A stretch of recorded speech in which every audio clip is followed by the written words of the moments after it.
Pakistan super লিগের একাদশ আসর শুরু হচ্ছে আগামী মাসে। এবারের আসরে বাংলাদেশ থেকে অংশ নেবেন 4 জন ক্রিকেটার, অর্থাৎ 4 জন সুযোগ পেয়েছেন। তাদের মধ্যে একজন দল পেয়েছিলেন নিলামের আগেই, বাকি 3 জন দল পেয়েছেন এই নিলামে। এই 4 জন ক্রিকেটার কে কে এবং কারা কত টাকা পারিশ্রমিক পাবেন চলুন দেখে নেই।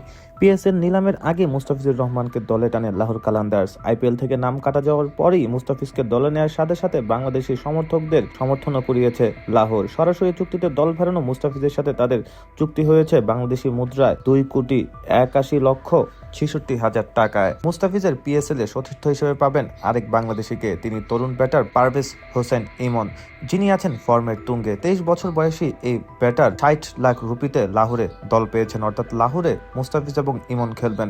প্রথম দফায় অবিকৃত থাকলেও নিলামের দ্বিতীয়বার নাম উঠলে তাকে দলে টেনে নেয় বর্তমান চ্যাম্পিয়ন লাহোর কালান্দার্স। ইমনের মতোই দ্বিতীয় ডাকে দল পান নাহিদ রানাও।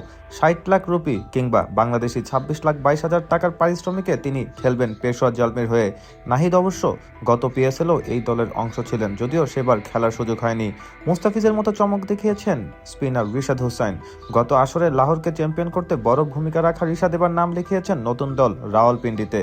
3 কোটি পাকিস্তানি রুপির বিনিময়ে রিশাদকে কিনেছে তারা বাংলাদেশি মুদ্রায়, যা 1,31,21,000 টাকা। অর্থাৎ এই 4 জন বাংলাদেশি এবারের পিএসএল এ মাঠ মাতাবেন।